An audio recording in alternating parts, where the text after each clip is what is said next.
Hi friends, എല്ലാവർക്കും forest കെയറുടെ മറ്റൊരു വീഡിയോയിലേക്ക് സ്വാഗതം. നമ്മൾ എന്നത്തെയും പോലെ തന്നെ ഇന്നും ഒരു ഡെയിലി ട്രേഡ് സെറ്റപ്പാണ് നമ്മൾ മെയിനായിട്ട് നോക്കുന്നത്. അത് മെയിൻലി ഫോക്കസ് ചെയ്യുന്നത് ഓപ്പൺ ഇൻട്രസ്റ്റ് ബേസ് ചെയ്തിട്ടുള്ള ട്രേഡ് സെറ്റപ്പ് എങ്ങനെ ഡെവലപ്പ് ചെയ്യുക അങ്ങനെയുള്ള കാര്യങ്ങളാണ്. അതേപോലെ തന്നെ നമുക്ക് ഒന്ന് രണ്ട് ഗ്രൂപ്പ്സാണ് നമുക്ക് ഇവിടെ ഉള്ളത്. അതിൽ നമുക്കിവിടെ ഫണ്ടഡ് കേരള അക്കൗണ്ട് സപ്പോർട്ട് എന്ന് പറഞ്ഞൊരു ഗ്രൂപ്പ് ഉണ്ട്. നമ്മൾ അതിൻ്റെ തൊട്ട് താഴെ ഡിസ്ക്രിപ്ഷനിൽ നമ്മളതിൻ്റെ ഡീറ്റെയിൽസ് ഇട്ടിട്ടുണ്ട്. അതേപോലെ തന്നെ ഫണ്ടഡ് ട്രേഡേഴ്സ് മാത്രമല്ല, ഫണ്ടഡ് ട്രേഡേഴ്സിന് അക്കൗണ്ടുള്ള ഒരു മാത്രമായിട്ടുള്ള ഒരു ഇതും കൂടി ഉണ്ട്. നിങ്ങൾ ഒന്നല്ലെങ്കിൽ ഏതെങ്കിലും ഫണ്ടഡ് ഫേംസോ അല്ലെങ്കിൽ ട്രേഡിംഗ് MT5 ഇതിൽ അക്കൗണ്ടുള്ള ഡീറ്റെയിൽസ് നമുക്ക് ടെലഗ്രാമിൽ നമ്മുടെ പേഴ്സണൽ നമ്പറിലേക്ക് അയച്ചതാണ്. ആ ഗ്രൂപ്പിൽ ആഡ് ചെയ്യും. അതിൽ ഏകദേശം 200ഓളം ഫണ്ടഡ് ട്രേഡേഴ്സാണ് ഉള്ളത്. എല്ലാവരും ഫുൾ ടൈം ട്രേഡിങ്ങും കാര്യങ്ങളൊക്കെ ആയിട്ടിരിക്കുന്ന കുറച്ച് പേരുണ്ട്. അതേപോലെ തന്നെ ട്രേഡിംഗ് പഠിച്ചു വന്നവരുണ്ട്. എന്തായാലും നമ്മളതൊരു പ്രീമിയം ഗ്രൂപ്പ് പോലെ തന്നെ ഡിസ്കസ് ഒക്കെ ചെയ്യാനുള്ള ഓപ്ഷൻസ് ഉണ്ട്. ഇത് നമുക്ക് ഫണ്ടഡ് കേരള എന്നുള്ളത് എല്ലാവർക്കും ജോയിനിങ് ഈസി ആയിട്ട് പറ്റും. ജസ്റ്റ് ഒരു ഓൾറെഡി വീഡിയോൻ്റെ താഴെ തന്നെ ലിങ്ക് ഉണ്ട്, അതിൽ ക്ലിക്ക് ചെയ്താൽ മതി. അല്ല, പ്രീമിയത്തിലാണ് നിങ്ങൾക്ക് ജോയിൻ ചെയ്യണമെങ്കിൽ ഫ്രീ ആയിട്ടുള്ള ആക്സസ് ആണ്. നിങ്ങൾക്ക് ഓൾറെഡി ഒരു ഫണ്ടഡ് ഫേംസോ അല്ലെങ്കിൽ MT5 എവിടെയെങ്കിലും ഒരു ബ്രോക്കറിൻ്റെ അക്കൗണ്ട് ഉള്ളവരായിരിക്കണം വേണ്ടത്. സീരിയസ് ആയിട്ട് ട്രേഡിങ്ങിന് എടുക്കുന്നവരെയാണ് അതിനകത്ത് മെയിനായിട്ട് ആഡ് ചെയ്യുന്നത്. നമുക്ക് ഇന്നത്തെ ഒരു ട്രേഡ് സെറ്റപ്പ് നോക്കുമ്പോൾ ഗോൾഡ് ചെറിയൊരു അപ് ട്രെൻഡിലാണ് നിൽക്കുന്നത്.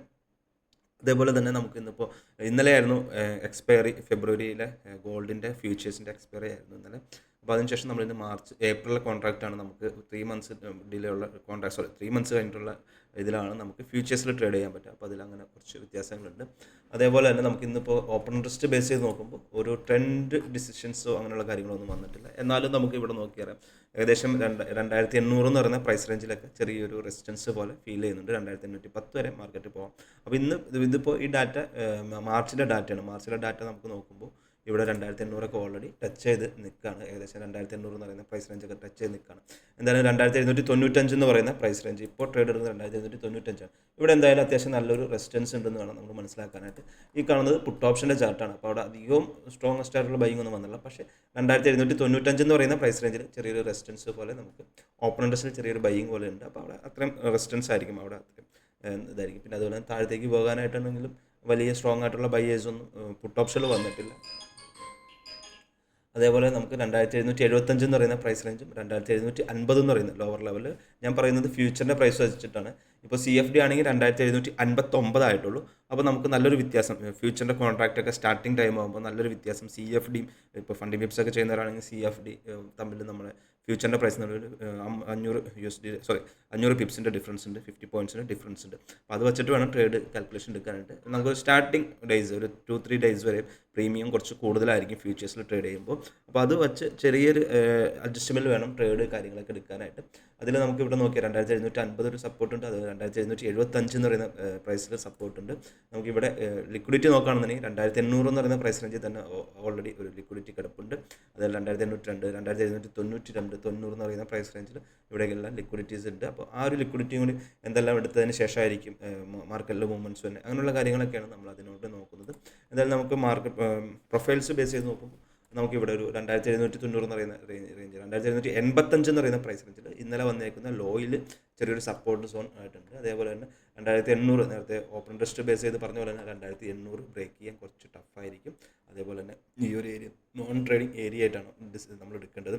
2795 to 2780 നോൺ ട്രേഡ് ഏരിയയാണ്. അവിടെ നമുക്ക് ട്രേഡിംഗ് ആക്ടിവിറ്റീസ് ഒന്നും നമുക്ക് കുറച്ച് മുമ്പുള്ള ദിവസങ്ങളിലും ഇല്ല, ഈ ഒരു ദിവസങ്ങളിലും ഇല്ല. അപ്പോൾ അതുകൊണ്ട് തന്നെ നമുക്ക് അവിടെ നിന്നും ട്രേഡ് എടുക്കേണ്ട, നമുക്കൊരു ഹയർ ലെവലിലേക്കൊക്കെ പോകുമ്പോൾ മാത്രം ട്രേഡ് എക്സ്പെക്ട് ചെയ്യുക. അതായത് ലോവർ ലെവലിലാണെന്നുണ്ടെങ്കിൽ ഇവിടെ ഒരു റിവേഴ്സൽ ട്രേഡും കാര്യങ്ങളും നമുക്ക് നോക്കാവുന്നതാണ്. CFD ഇപ്പോൾ ട്രേഡ് ചെയ്യുന്നത് 2759, ഫ്യൂച്ചർ ട്രേഡ് ചെയ്യുന്നത് 2796. ഏകദേശം 40 പോയിൻറ്റ്സിൻ്റെ ഡിഫറൻസ് ഉണ്ട് രണ്ടും തമ്മിൽ. അപ്പോൾ അത് രണ്ടും വളരെ ശ്രദ്ധിക്കുക. അതേപോലെ തന്നെ ഓപ്പൺ ഇൻട്രസ്റ്റ് നമുക്ക് കൃത്യമായിട്ടുള്ളൊരു ട്രെൻഡ് ഉണ്ടെന്നുള്ളത് വരുന്നില്ല.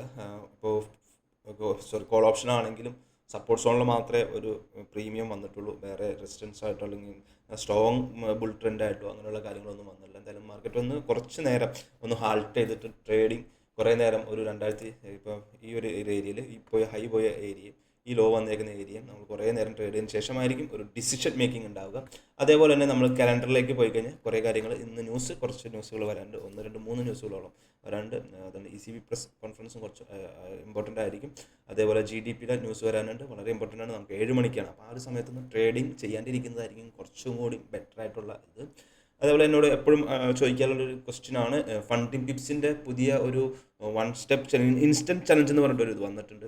ഇൻസ്റ്റൻറ്റ് ചലഞ്ച് എനിക്കത് അത്ര ഞാൻ അക്കൗണ്ട് എടുത്തിട്ടില്ല, എന്നാലും നമുക്ക് റിവ്യൂസ് കാര്യങ്ങളൊക്കെ കാണുമ്പോൾ അത്രയും ഒരു അട്രാക്റ്റീവ് ആയിട്ട് തോന്നുന്നില്ല. പ്രൈസ് വെച്ച് നോക്കുമ്പോൾ ഫണ്ടിങ് ടിപ്സിൻ്റെ ആ പ്രൈസ് അട്രാക്റ്റീവ് ആണ്, ബട്ട് അവരുടെ കുറേ ഹിഡൻ റൂൾസ് ഉള്ള പോലെ ഫീൽ ചെയ്യുന്നു. അങ്ങനെ ആരും പേ ഔട്ടൊക്കെ എടുത്തതായിട്ട് അങ്ങനെ കാണുന്നുമില്ല. വീഡിയോസോ അല്ലെങ്കിൽ റിവ്യൂസോ ഒന്നും കാണുന്നില്ല. എല്ലാവരും ഒരു നെഗറ്റീവ് ഇതാണ് ഒന്ന് സെർച്ച് ചെയ്ത് നോക്കിയപ്പോൾ, ഒന്ന് അനലൈസ് ചെയ്തപ്പോൾ നോക്കിയപ്പോൾ വന്നത്. ബട്ട് നല്ല പ്രൈസാണ് അവർ ആ ഒരു ഫണ്ടിങ് ടിപ്സിൻ്റെ ഇൻസ്റ്റൻറ്റ് ഇത് വരുന്നത്.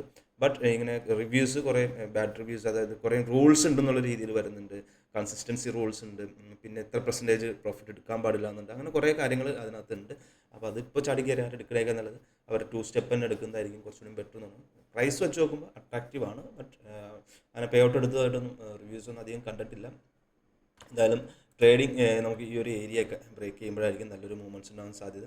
അതേപോലെ തന്നെ നമുക്ക് വേറെ കാര്യങ്ങൾ ശ്രദ്ധിക്കാനുള്ളത്, ഓപ്പൺ ഇൻട്രസ്റ്റ് പറഞ്ഞു, നമുക്ക് ഇത്രയും കാര്യങ്ങളാണ് ലെവൽസ് ബേസ് ചെയ്ത്. ഹയർ ലെവലാണെന്നുണ്ടെങ്കിൽ നമുക്ക് ഈ ഒരു 2800 എന്ന് പറയുന്ന ഈ ഒരു പ്രൈസ് റേഞ്ചൊക്കെ ബ്രേക്ക് ചെയ്താൽ അങ്ങോട്ടേക്കും നെക്സ്റ്റ് റെസിസ്റ്റൻസ് 2815 എന്ന് പറയുന്ന ഈ ഒരു റേഞ്ചിലൊക്കെയാണ് നമുക്ക് ഇനിയിപ്പോൾ ഒരു റെസിസ്റ്റൻസ് ഒക്കെ ആയിട്ട് ഇവിടെ ഉള്ളത്. കുറച്ച് ദിവസം മുമ്പ് നടന്നേക്കുന്ന ഒരു ട്രേഡ് ആക്ടിവിറ്റിയാണ്. എന്തായാലും ഇത്രയും ഏരിയയിൽ നമുക്ക് ഇന്ന് എന്തെങ്കിലും ട്രേഡിംഗ് ഇല്ല. ഞാനൊരു റിവേഴ്സ് ട്രേഡാണ് മെയിനായിട്ട് ഫോക്കസ് ചെയ്യാറ്. അപ്പോൾ അതുകൊണ്ട് ഇവിടെ വരുന്ന റിജക്ഷൻസ് നമ്മൾ മെയിനായിട്ട് ഓർഡർ ഫ്ലോയിലും കൂടി ട്രാക്ക് ചെയ്ത് ഓർഡർ ഫ്ലോയിലെ പാറ്റേൺസ് എങ്ങനെയാണെന്ന് നോക്കിയിട്ട് അങ്ങനെയുള്ള കാര്യങ്ങളൊക്കെ നോക്കിയിട്ടാണ് നമ്മൾ ട്രേഡ് സെറ്റപ്പ് എടുക്കാറ്. എന്തായാലും ഇപ്പോൾ ചെറിയൊരു സെല്ലിംഗ് ആക്ടിവിറ്റി പോലെ വന്നിട്ടുണ്ട്, പക്ഷേ വോളിയം ഒന്നുമില്ല. ഇപ്പോൾ ഇതിപ്പോൾ ഫ്യൂച്ചറിലെ ചാർട്ട് ആയതുകൊണ്ട് തന്നെ ഈ ഒരു ഫ്യൂച്ചർ മന്ത് എക്സ്പയറി കഴിഞ്ഞിട്ടുള്ളൊരു ടൈം ആയതുകൊണ്ട് തന്നെ കുറച്ച് വോളിയം കുറവായിരിക്കും. കുറച്ച് ഒന്നൊരു 2-3 ഡേയ്സ് കഴിയുമ്പോഴായിരിക്കും വോളിയം ഒക്കെ ഒന്ന് കറക്റ്റായിട്ട് വരിക. അപ്പോൾ എല്ലാവർക്കും ഹാപ്പി ട്രേഡിംഗ്.